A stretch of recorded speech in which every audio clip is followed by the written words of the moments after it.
2026년 1월 28일 서울중앙지법 형사합의 27부 우인성 부장판사가 김건희 여사에게 내린 1심 판결은 징역 1년 8개월이었습니다.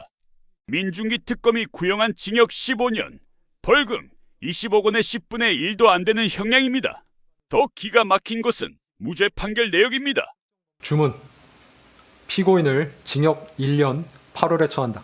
압수된 그라프 목걸이 1개를 몰수한다. 피고인으로부터 1281만 5천 원을 추징한다. 위 추징금에 상당한 금액의 간합을 명한다. 자본시장과 금융투자업에 관한 법률 위반의 점, 정치자금법 위반의 점, 2022년 4월 7일경 특정범죄 가중처벌 등에 관한 법률 위반, 알선수재의 점은 각 무죄. 도이치모터스 주가 조작 무죄, 명태균 여론조사 무죄, 통일교만 유죄. 결국 유죄는 통일교 샤넬 가방과 그라프 목걸이 이것뿐입니다. 징역 1년 8개월, 추징금 1,281만 원. 핵심 의혹인 주가 조작과 공천 개입은 모두 무죄. 이게 공정한 재판입니까? 기소 자체에 문제가 있었을 수도 있지만 오늘 판결이 의아한 부분이 저는 좀 많더라고요. 우선 명태균 게이트 관련 혐의도 무죄가 나왔잖아요. 그러니까 여론조사를 무상으로 제공받은 건 맞는데 김건희 씨가 뭐 먼저 요구하지 않았다? 그리고 사실 누가 이런 일에 계약서를 쓰는지는 모르겠지만 계약서도 없었다. 뭐 이런 설명들이 나왔죠. 재판부는 명태균 게이트와 관련해 징역 4년을 구형받은 김건희 씨에게 무죄를 선고했습니다. 요구하지도 않은 여론조사 결과를 이 명 씨가 김 씨에게 일방적으로 전달했다고 봤고, 이에 대한 대가로 김 씨가 김영선 전 의원의 공천을 약속했다고 단정하기도 어렵다고 판단했습니다. 재판부는 김 씨 부부에게 제공된 여론조사가 전속적으로 김 씨 부부에게만 귀속되지 않고 김종인, 이준석 등 다른 정치인들에게도 전달된 점 등을 고려할 때 김 씨 부부가 여론조사를 통해 재산상 이득을 취했다고 보기 어렵다는 논리를 펼쳤습니다. 윤 전 대통령의 김영선이 좀 해줘라, 김건희 씨의 당선인에게 밀라고 했다는 등의 육성이 나왔는데도 재판부는 국민의힘 공관위에서 정상적으로 김 전 의원을 공천했다고 판단했는데요. 여론조사 제공, 공천 청탁 등 결국 그동안 언론에서 의혹을 제기하고 특검 수사 과정에서 드러난 명태균 게이트 속의 사건들은 실제 있었지만 법적으로 처벌을 할 일은 아니라는, 어찌 보면 바로 이해하기는 좀 어려운 결론이 난 셈입니다. 김건희 씨가 보통 사람이 아닌데 이게 주가 조작도 그렇고 이 건도 그렇고 최대한 법원이 김건희 씨의 입장을 좀 최대한 생각해 준 거 아닌가 이런 생각이 들고요. 오늘 법원이 뭐 고사성어를 쭉 인용하면서 뭐 단호한 태도를 취하는 것 같았는데 사실 보면 두 사람이 뭐 정치적 공동체라거나 이런 것까지는 가지도 못한 것 같고요. 그리고 또 샤넬백 같은 경우에 줬는데 청탁을 그때 안 했기 때문에 청탁이 아니다. 그러면 그 후에 이제 공직자들, 배우자들한테 그냥 그렇게 주고 나중에 해도 된다는 건지 모르겠는데 이게 어떤 건지 잘 모르겠어요. 옛말에 형무등급 그리고 추무리불량이라는 말이 있습니다. 법의 적용에는 그 적용을 받는 사람이 권력자이든 권력을 잃은 자이든 예외나 차별이 없어야 합니다. 형무 등급, 추물 이불량, 법과 사상을 대표하는 고대 중국 사상가 한비자의 표현인데요. 형벌을 내릴 때 신분이나 귀천에 따른 차별은 없어야 한다. 사물을 대할 때 둘로 나누어 차별하지 않는다는 의미입니다. 그러면서 의심스러울 때는 피고인의 이익으로라는 원칙도 언급했는데, 증거에 따라 판단을 하고 논란이 된 사건이라고 과하게 처벌하면 안 된다는 재판부 입장을 우회적으로 표시한 것 같습니다. 우 재판장은 양형 이유를 설명할 때도 고사성어를 하나 꺼내 들었습니다. 거미불로 화이불치, 검소하나 누추하지 않고 화려하나 사치스럽지 않다는 뜻인데요. 값비싼 금품을 장식하지 않더라도 품위를 유지할 수 있다며 청탁과 함께 수많은 귀금속과 가방 등을 수수한 김 씨를 에둘러 비판한 것으로 풀이됩니다. 하지만 이런 질타에도 V0로 불리던 권력자가 받은 선물이 청탁이 없다며 유죄로 인정하지 않는 등 알선수재에 대해 법원이 너무 관대한 판단을 내린 것 아니냐는 일부 비판이 나오고 있는데요. 주가 조작과 정치자금법 위반에 대해서도 적극적 판단을 했어야 한다는 지적도 제기됩니다. 형벌을 내릴 때 귀천을 가리지 않아야 된다. 근데 굉장히 사실 정치적 영향이 강했던 인물인데 뿌리치지 못해서 받았다 이런 표현이 있더라고요. 그럼 뭐 디올백도 뿌리치지 못해서 받았고 샤넬백도 뿌리치지 못해서 받았고 그라프 목걸이도, 그게 과연 성립하는 표현인지 모르겠어요. 오늘 내려진 김 씨의 3가지 혐의에 대한 재판 외에도 하지만 또 다른 혐의의 재판들이 또 남아있죠. 네, 그렇습니다. 김 씨는 오늘 선고가 내려진 사건들 말고도 2가지 혐의에 대한 1심 재판을 더 받고 있습니다. 통일교 교인의 이 국민의힘 집단 입당 혐의 혐의와 공직을 대가로 서희건설 등에서 금품을 받은 이른바 매간매직 혐의 재판인데요. 또 2차 특검법이 통과돼 김 씨는 관저 이전 의혹, 서울 양평고속도로 종점 변경 의혹 등에 대해서도 수사를 추가로 받을 가능성이 높습니다. 이 같은 혐의의 유무죄 판단에 따라 향후 김 씨의 형량은 바뀔 수 있습니다. 자, 그림도 뿌리치지 못해서 받았을까라는 또 판단이 나올지 궁금한데요. 우인성 판사는 판결문을 낭독하며 권력을 잃은 자에 대한 재판은 항상 조심스럽다고 말했습니다. 김건희는 권력을 잃은 자가 아닙니다. 원래 권력이 없었던 사람이 권력 있는 남편을 이용해 불법을 저지른 범죄자입니다. 마치 김건희가 권력을 잃어서 보복당하고 있다는 듯한 뉘앙스, 매우 부적절한 발언이었습니다. 와, 이 대한민국 사법 체계는 정말 신뢰할 수가 없습니다. 이 분노 포인트가 너무 많아가지고 일단 결국은 샤넬백 그라프 목걸이 그 정도만 유죄로 인정받았고 그마저도 김건희가 요구하지 않았다는 거야. 반성도 하고 먼저 요구하자. 그리고 범죄 전력, 범죄를 그동안에 다 덮었기 때문에 범죄 전력이 없었다는 얘기를 수도 없이 했는데 도이치모터스 주가 조작 있었고 주가 조작의 인식도 있었어. 그런데 함께 하진 않았다는 거야. 그래서 무죄. 와, 명태균 여론조사 무상으로 받은 거 맞아. 그런데 명태균은 영업한 거야. 수단으로 그걸 활용했을 뿐이다. 여론조사의 대가로 공천 준 거는 아니다. 만약에 그랬다면 명태균이 이준석 등등에게 부탁했겠냐. 우리가 그거 다각도 채널을 통해서 부탁하고 결국 최종 보스에게 확인하는 그걸 수도 없이 다루지 않았습니까? 명태균이 계약서 안 썼다. 계약서 그럼 계약서 쓰고 하냐 그거를? 불법 행위를 계약서 쓰지 않았다. 1년 8개월에 그라프 목걸이 몰수하고 1281만 5천 원 나왔습니다. 몰상식한 판결이죠. 와. 몰상식한 판결. 상식에 반할 뿐만 아니라 법률가로서의 직업적 양심과도 반하는 게 주가 조작 관련해서 인정된 부분이 명백하게 지금 판례를 어기고 있어요. 그 공동정범이라고 하는 거는 주가 조작과 관련해 시세 조종 혐의 같은 경우에는 그걸 알고 통장만 빌려주면 무조건 유죄일 뿐만 아니라 통장을 주지도 않고 통정 매매 하지도 않고 그냥 처음부터 저기 이번에 이거 해가지고 주가 도이치모터스 한번 띄웁시다. 이거 내가 뭐 옆에서 하여튼 많이 알릴게. 아니면 뭐 도와줄게. 네. 이렇게만 해도 다 공모공동정범으로 다 유죄를 인정해 왔어요. 아, 그동안에 다 인정해 왔어요? 그걸 다 공동가공으로 봤잖아. 형법에 있어서 공모라는 개념이 그거다. 그러니까. 행동을 꼭 같이 안 하더라도 물론 이건 행동도 같이 했지만 행동을 안 하더라도 서로 야 우리 이렇게 하자 이렇게 하는 것 자체로 공동정범이 인정된다는 것이 형법의 다른 거 다 떠나서 40% 나눠주기로 했다. 요것만 가지고도 그냥 네. 그건 공모사실을 입증하는 거잖아요. 바로. 그거는 또 인정하더만요. 본인이. 계좌를 또 줬다는 것도 인정하잖아. 예. 근데 공동가공을 안 했다.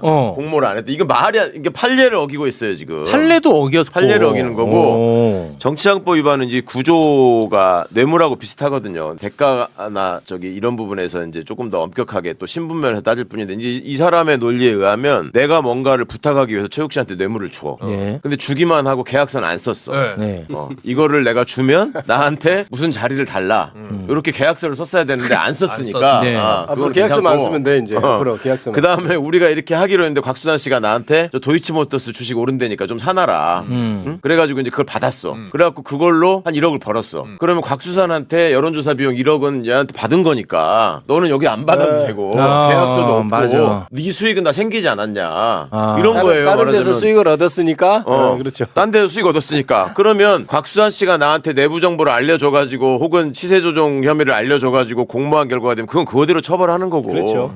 이거는 이거대로 이 행위를 평가해야 그렇죠. 되는 건데 아니 이런 식의 논리 조작을 하나? 와, 난 얘는 진짜 근데 이 신박하네. 판사가 공정사회가 매우 중요하다고 엄청나게 네, 강조를 하더라고. 그러니까요. 근데 이 판결 자체는 불공정사회를 조장하는 꼴이 돼버렸어요. 그러니까 이 근본적으로 저는 뭘 느꼈냐면 한자 성어가 어떻고 인두브 프로레오는 라틴어예요 심지어. 이런 거 언급하는 경우가 되게 한번 앞으로 검색을 해보세요. 검사나 판사가 무슨 곤란한 상황에서 지가 범죄 저지르고 구속되거나 이럴 때 꼭 한식을 묻는 놈들 있어.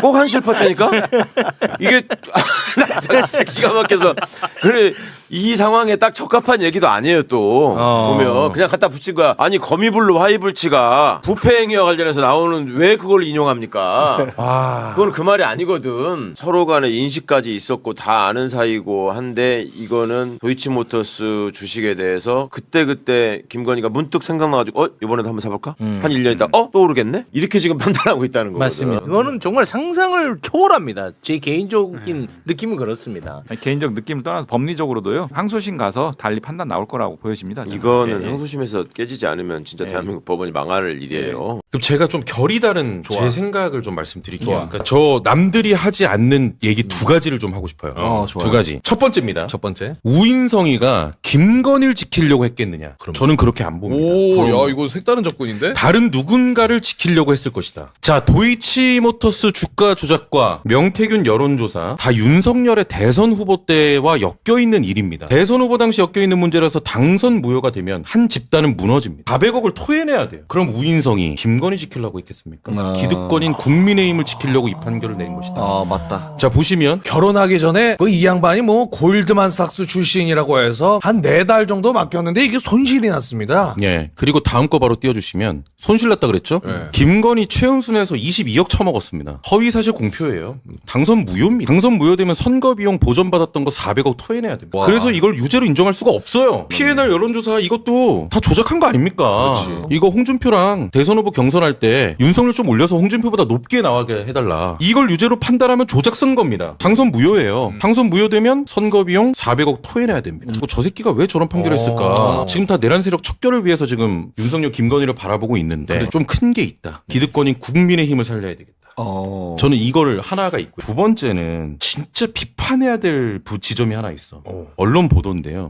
이거 판결 나오고 헤드라인 좀 순차적으로 띄워주세요. 네? 김건희 실형 우인성 부장판사는 차분 형사재판 경험 풍부 거미 불로 화이 불치 우인성이 재판할 때 얘기한 거죠. 김건희 사치 지적 우인성 부장판사 누구?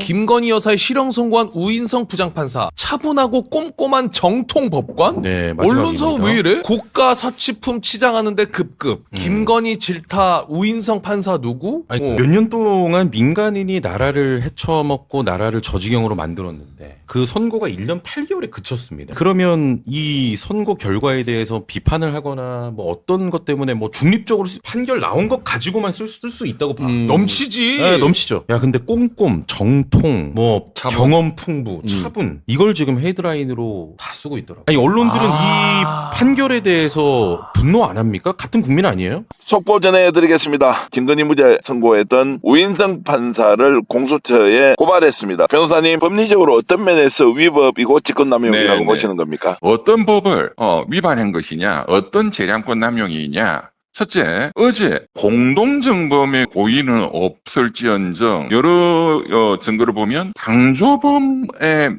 고의 또는 미필적 고의는 인정된다고 했습니다. 그렇다면 그 이진관 재판장처럼 범죄자를 무죄로 풀어주고 이렇게 해서는 안 되기 때문에 공소장 변경을 하라고 요구를 하고 그 공소장이 변경돼서 들어오면 방조범으로 유죄 판결을 때리면 된단 말이에요. 그러면 범죄자를 처벌해야 된다는 실체적 진실 발견의 공익과 또 그렇게 하면 그 김건희 쪽에서는 방조에 대해서도 자기들이 또 변론을 하면 되니까 방어권 보장이 해결이 되는데 형사소송법 298조 제2항은 법원은 공소장 변경을 요구하여야 한다라고 의무조항으로 되어 있습니다. 이것을 하지 아니한 것은 명백히 위법이다. 두 번째, 공동정범에 관한 대법원의 완전히 확립된 판례들을 정면으로 그냥 무시해버린 거예요. 이것은 뭐 판례하고 조금 해석을 달리한다 이런 뜻이 아니고 판례는 여러 공범들이 한 명은 망보고 한 명은 담 넘고 한 명은 뭐 검고 따고 한 명은 운전했다. 전체를 다 몰라도 일부에 대한 인식만 있어도 이렇게 공동으로 분업한 경우에 기능적 행위 지배 이론이라 해서 그것은 전부 공범으로 공동정범으로 처벌한다는 게 수십 년간 확립돼 있는데 그걸 그냥 무시해가지고 공범 안 된다.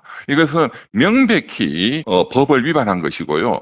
공소시효에 관해서도 포괄일죄인 경우에는 전체를 다 뭉뚱그려서 시효를 계산한다라고 이것도 수십 년간 확립됐는데 이것도 자기 마음대로 떼가지고 공소시효 지났다. 결국은 작년에 지기현 부장판사가 70년간 확립된 해석로 날짜를 시간으로 나는 바꿀 거야 해서 윤석열을 석방해 똑같은 연장선상에 있는 것이다. 그래서 직권을 남용했고 그 결과 권한 행사를 방해했다. 검찰 그 특검의 정당한 공소유지권 및 범죄자를 처벌하고 형을 집행해야 한다는 이러한 권한 행사를 침해했기 때문에 직권남용 권리행사 방해죄가 100% 성립한다 이렇게 봅니다. 어제 그 판결문 읽을 때도 본인의 판결이 불법이라는 거라 명백히 알면서도 터무니없는 판결문을 써서 읽고 있구나 하는 게 느낌이 오거든요. 우리 선수들끼리는, 프로들끼리는.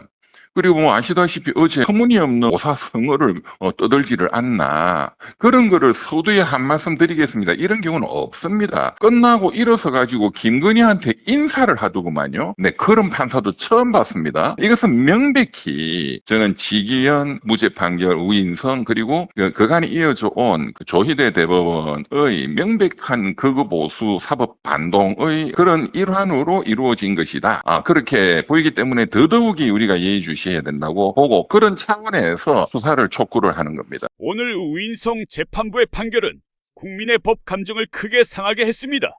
하지만 항소심이 있고 전당대회 개입 재판이 있고 매관매직 재판이 남아 있습니다. 특히 매관매직 재판은 김건의 범죄의 전모를 밝힐 핵심 기회입니다. 사법부가 다시 한번 기회를 얻었습니다. 국민의 눈높이에 맞는 정의로운 판결을 내릴 기회 말입니다. 우리는 지켜보고 기억할 것입니다. 누가 정의의 편에 섰고 누가 권력의 시녀가 되었는지 역사는 기록하고 국민은 심판할 것입니다. 이게 나 진짜 기가 막혀서 그래